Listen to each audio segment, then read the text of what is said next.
Hello and welcome to the Myth Club Garage. This is Myth Club episode number 1. We started with episode 0 in true computer fashion. I am having a live stream right now, and I'm the only person here. There's a thing at the Fourth Wall in Hollywood. Fourth Wall is a place where comedians go to work out their bits. They do a lot of improvisation, a lot of trying things out. Small audience there. Audience of nine, because it's 10 comedians at a time. And they have something there that's called improv comedy mic. And with this whole coronavirus thing, I have been concerned about going out to these different venues where people, talking to the mic and touch everything. And I've had the sniffles, a little bit of sinus problems going on. And it's probably not the virus, but they don't have any real testing for the virus as of yet. Well, they have it, but they don't give it to us. Just fixing the camera there. They don't have a lot of testing going on, so nobody knows whether they have it or not. My family is from Seattle, Washington. Seattle, Washington is a place where coronavirus came into the United States. Snohomish County, that's where I'm from. And Edmonds, Washington. And somebody got the virus from that person, and it was in a facility there. And a whole bunch of people got it, and people died. So now it's spread all over the place, but Seattle is kind of looking at sort of the future, it seems, because they are a couple of weeks ahead of a lot of the cities in the United States, at least, and around the world. So you can kind of see how it's spreading there, and they're doing something called trying to keep the curve down. So the curve, it spikes up really high with people getting the virus, and then hopefully it starts coming down if things are done properly. But if you can kind of mitigate some of that spreading, that curve can spike not so high. And so that's sort of our responsibility, from what we understand, from what they're telling us, the CDC and people out there, is that we have to kind of hunker down and just stay away from each other for a little while. And it's interesting. There seems to be a kind of division in the way people are handling things. Tonight I was supposed to go and do a comedy show in Sherman Oaks. It was, I was really excited to go, but then I thought, well, if I've got, a little bit of symptoms of any kind of a cold or something like that, who knows whether I have the coronavirus? I mean, I've gone out and done some mics and been around people, went to work, and I don't know. So, but then there are other people out there that are just like, well, this is a mass hysteria, and the news is just making this a big deal, and it's no bigger than the flu, and I'm just going to go about my business. And the problem is, it's not really the kind of choice that you make just for yourself, it seems. It seems like it's a choice you're making for everybody else that comes into contact with you. So I decided, hey, I don't really know yet, and soon, hopefully, we'll know a lot more. But I don't know. So I'm just going to hunker down and work from home and do some work in my space. This is my space. This is the garage where I work out a lot of my comedy before I take it in front of audiences. And I'm doing this live stream. Nobody's watching. So, I mean, I don't have any followers, any viewers yet. I have some followers. but I don't have any real viewers yet. So I'm just gonna wing it. Maybe I can get some people. I'm just checking here to see if there's any way you can, get some people that to get on there and start suggesting topics or something. Because that's what I'm going to do is I'm going to just choose random topics and talk about them, like we do at the Fourth Wall, like we do in various venues. A little bit about myself. I'm from Seattle, Washington, and I grew up during the grunge period. At the time when there was, a lot of the grunge, people we know as grunge bands, they were growing up there at the same time. Kurt Cobain and Lane Staley and Chris Cornell, they were all kind of in the same kind of time period, same kind of area. And it was a weird time because it was post-Vietnam War era. Maybe just caught the end of it there, and the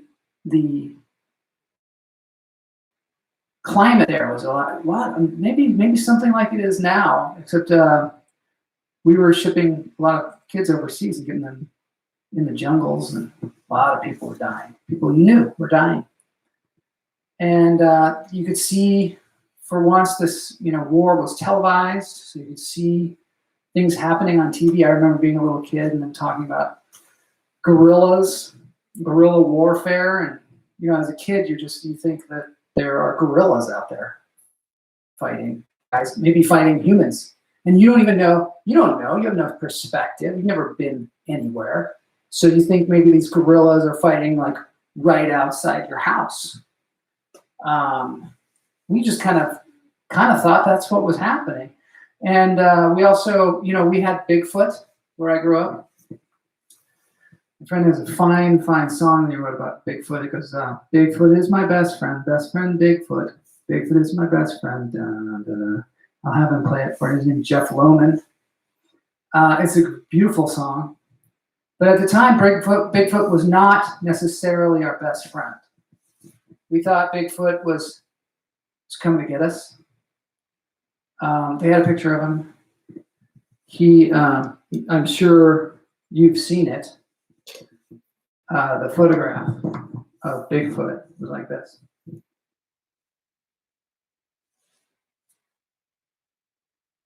And I think actually he was walking. I think it was actually a video that they had of him walking, if I recall correctly. And just kind of out in the woods.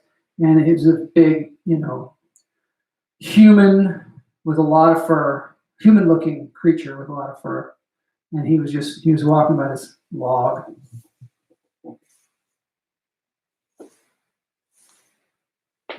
And it was pretty ordinary walking, but scary nonetheless. I remember seeing a movie also that at the time, a little later, that I went to with my parents. I really wanted to see it. It was about unexplained phenomena. And there were these kids in this trailer, and Bigfoot had come to get them. And Bigfoot, I guess, was just shaking the trailer, and they were all in the trailer, and the kids were trying to get the gun. I guess they had a gun, and they were trying to get the gun, and then they were trying to get the bullets to shoot Bigfoot. And they pulled out this drawer, and then the bullets went all over the floor, and the whole thing was shaking, and it was just crazed. And Bigfoot was coming out to get him. But weird thing about Bigfoot is we were so frightened about Bigfoot, but I don't think he killed anybody. I mean, there were no Bigfoot deaths, really. So this whole Vietnam thing was going on, and people were dying, and the guerrillas were there, and we didn't know the difference between Bigfoot and that. We were just little kids. And there was a kind of a,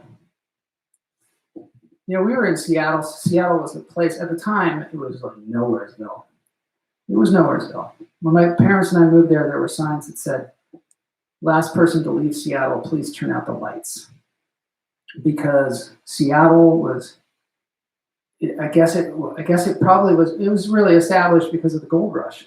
People were going up to Alaska to get gold, And on the way, they had to get provisions and stuff. So they had this town, Seattle, much like San Francisco, I believe, where they just kind of boomed because there are all these gold people, gold seekers going up there to Alaska to get the gold, and they had to buy a bunch of provisions. And then when they came back through with their gold too, they, partying and just going crazy there in Seattle. And so there's kind of a boom, and there's lots of crazy tales with Seattle that I won't get into now. But it also kind of, I think the boom, the gold rush thing kind of petered out. And we were so far west and so far north that the only people that went there were generally people that were, I guess, hiding out. You go move to Seattle to go out into the woods. Much like people, if you were like, I'm going to move to Alaska. If somebody said to you, hey, I'm going to move to Alaska, you might be like, yeah, what did you do? You might be kind of suspicious, especially if they said, I'm just going there because I hear it's nice. I mean, it is nice, but it's a little extreme. So Seattle was like that too. It was like raining all the time and kind of seemed like nowhere. So when my parents moved there, they came from Pittsburgh, and their family was like, what are you, nuts? You're going to go there and, I don't know, live in a log cabin or a tent or something. My uncle had spent some time there in the Navy, but that was about all they knew about it.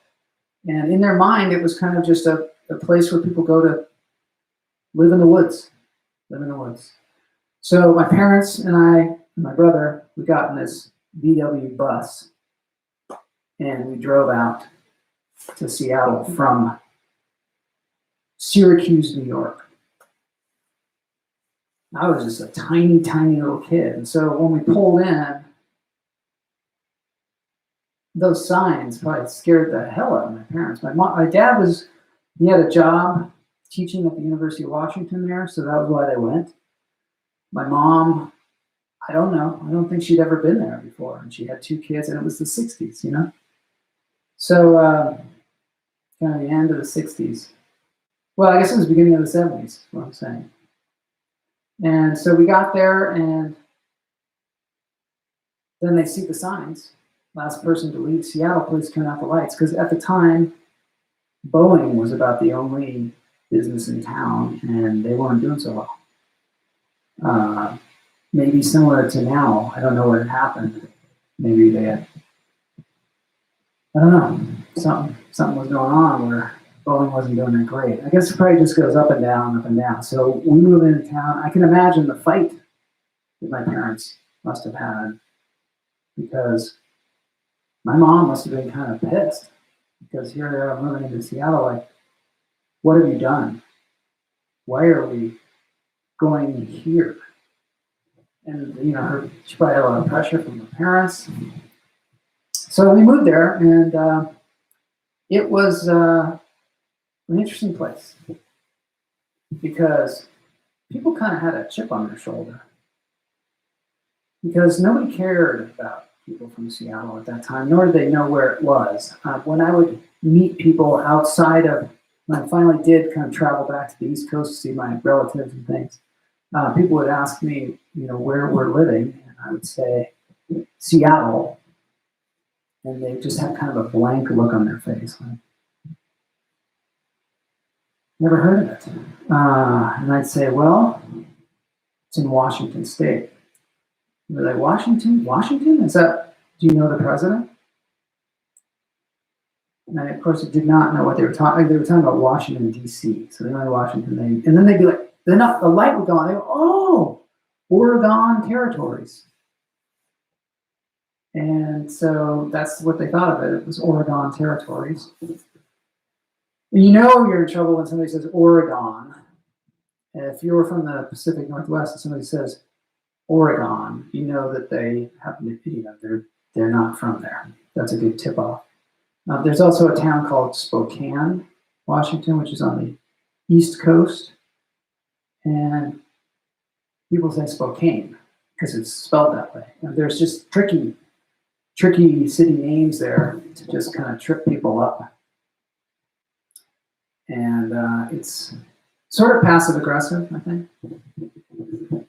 I mean, they could say Oregon, but they're not gonna.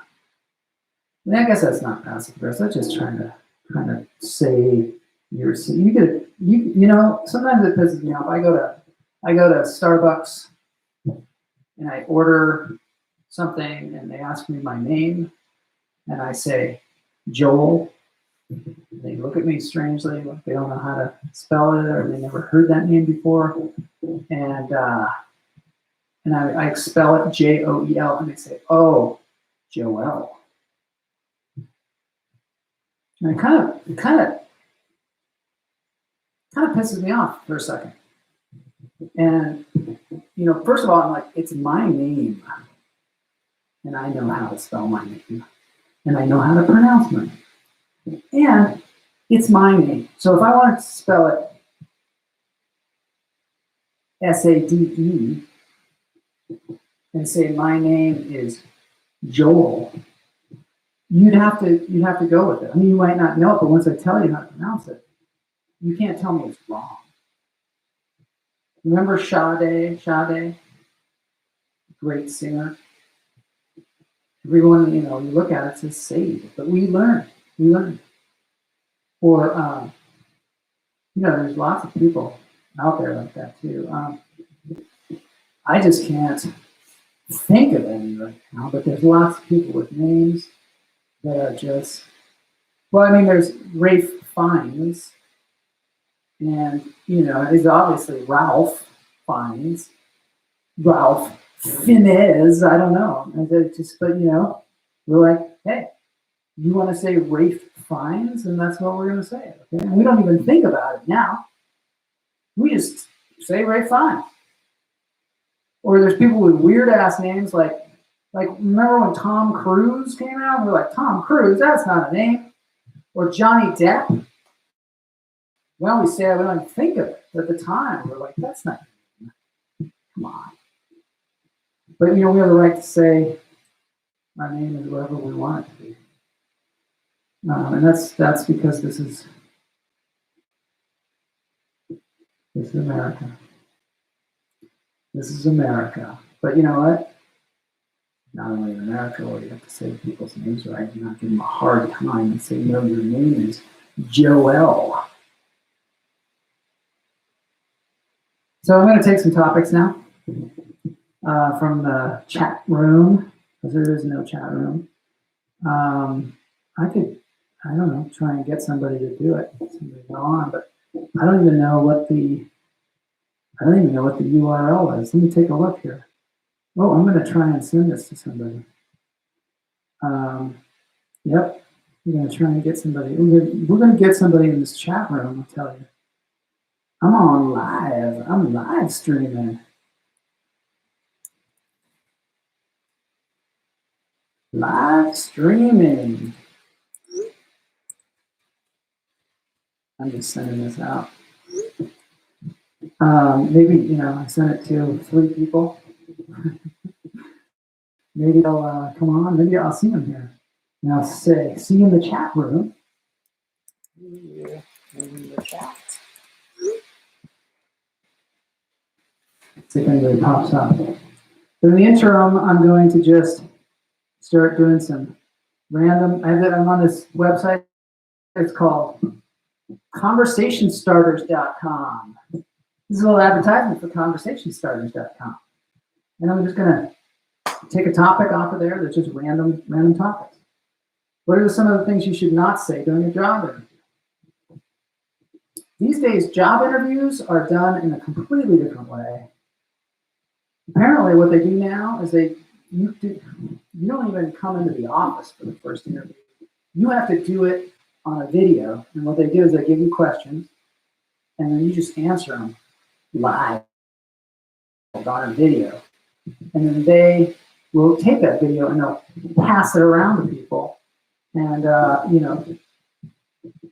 see how they're basically judging you on a lot of different things. And I don't think this is fair, really, because it seems like the people who are going to be getting a job are going to be people that are already good at talking on camera, looking good, and being able to just speak off the cuff and being able to present themselves in a positive way. Those are the people who are doing good jobs. And that, I guess it's probably somewhat true in person too, but you got to get the lighting right. You got to get your hairstylist, and they judge you. They might not be consciously judging this, but they might be judging you in a subconscious way. So, but what you should not say in a job interview is you should not say, "Yeah, that last job, my boss was a dick." You shouldn't say that. You think maybe even if the interviewer is like, "Oh wow, yeah, that's terrible. I had that problem too." No, you just want to be like, You want to say things like, I'm a team player.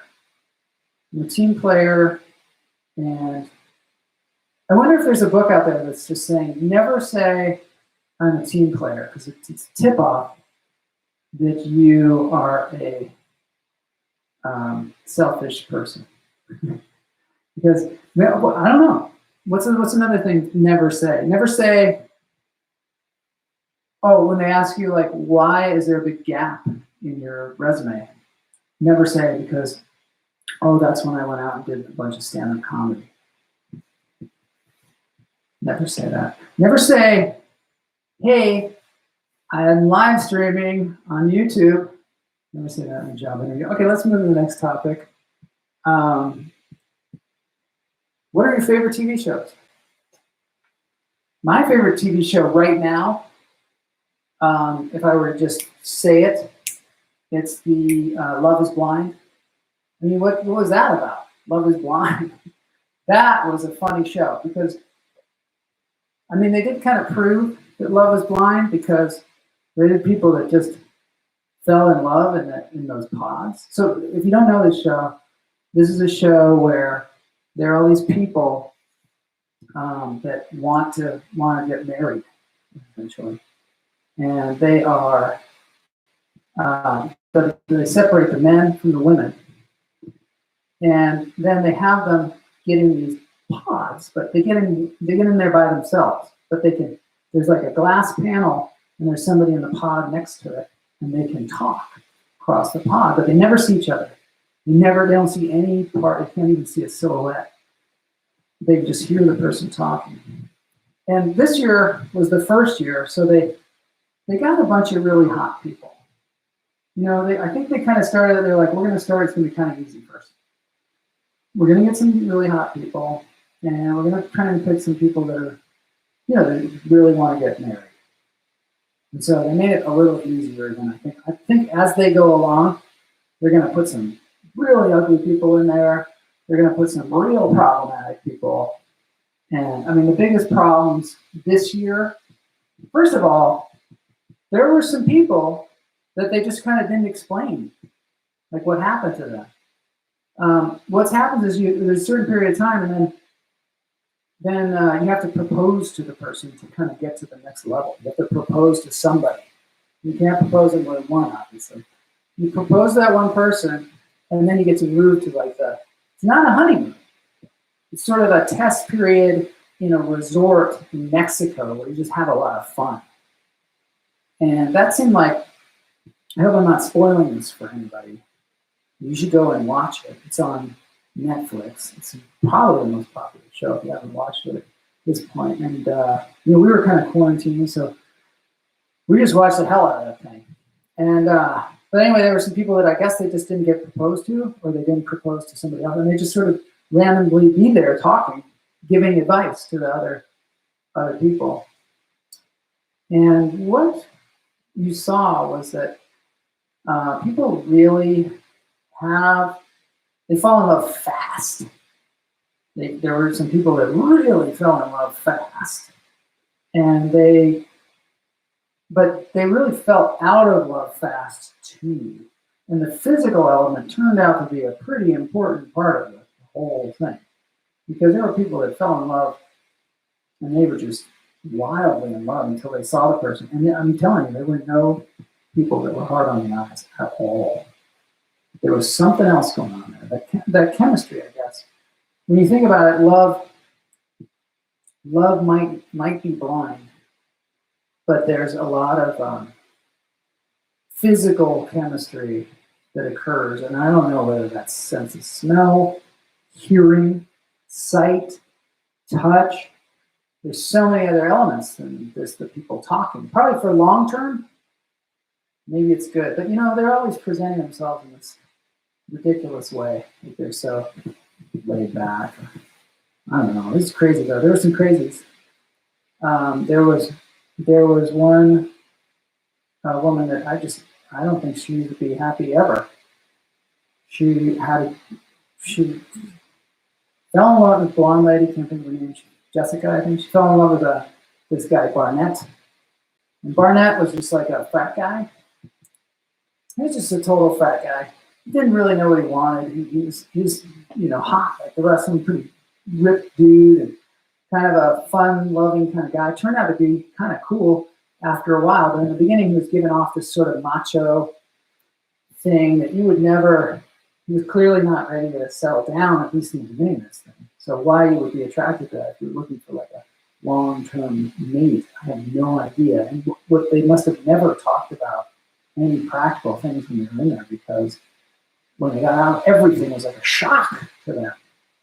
But Barnett, he fell in love with this other woman, right? And she was cool. She was super cool. And but the other one, the blonde one, would not let go. She would not let go, and she was with this super awesome dude. And he was a little shorter, but not taller than her. And not shorter than her. He was taller than she was. I don't know. Kind of dumb. Maybe in the comments, people can say what they think about Love Is Blind. There were two couples that came out of it really well. There's another one that's kind of, boy, I don't know what's going to happen with that. Love is blind. Love is blind. Anyway, so let's see what the next thing is. Really unspecific topic today. Oh, if you could try out any job for a week, what job would you choose to try? I want to try psychiatrist. Because, psychiatry is just interesting. Because you get to sit in a room with somebody and they tell you all kinds of crazy stuff. And you just try and figure it out. I've gone to some psychologists. I've gone to therapy. And I don't know, but I found that therapy is it's really fun, but I'm not sure what it is. You talk a lot, and I think that probably is therapeutic. And sometimes the other person will give you suggestions, but it's kind of like if your friend was giving you suggestions. And the big benefit is that they don't have anything, they're not invested in it, and they are just hearing your side of the story. So any kind of conflict that you're having, they're kind of on your side for the most part. I don't know, I haven't had one of those therapists who are like, you're wrong, dude. You gotta get your shit together, dude, because you are a big loser. Now that might not be therapeutic, I guess. But yeah, I think that'd be a really fun job. You find out a lot about how people work. It probably would be challenging. I think it's fascinating. I'll take that job any day. What do you think the best invention is? Best invention is, well, I've got a brother-in-law that says he invented the cell phone. And that is probably the invention. I mean, it's probably the most effective. invention. And I really wonder about that because I don't think it might be ruining us, right? That's probably not a good invention at all. I think, you know what I like? I like, um, there's a little pillow that you sit on when you meditate. It's a little round pillow. And you sit on it, and you cross your legs, and you meditate. And that's it's a great thing, meditating, because for some reason, we're so inundated with information lately, and so inundated with our thoughts, and inundated with opinions, and it's just enough to drive you crazy. So if you have that little round pillow and you sit on it for a while and don't think so much, it's a beautiful thing. I recommend everybody go out and get that. I think I'm running to the end of this thing here. My name is Joel Marshall. We did get no chatters. There were no people in the chat. But that's okay. Next time we're going to maybe get one person. That's the goal. So I will talk to you later. This is Myth Club, which is an improvisational comic mic. Talk to you soon. Bye. Don't know how to end it. There we go. Yeah.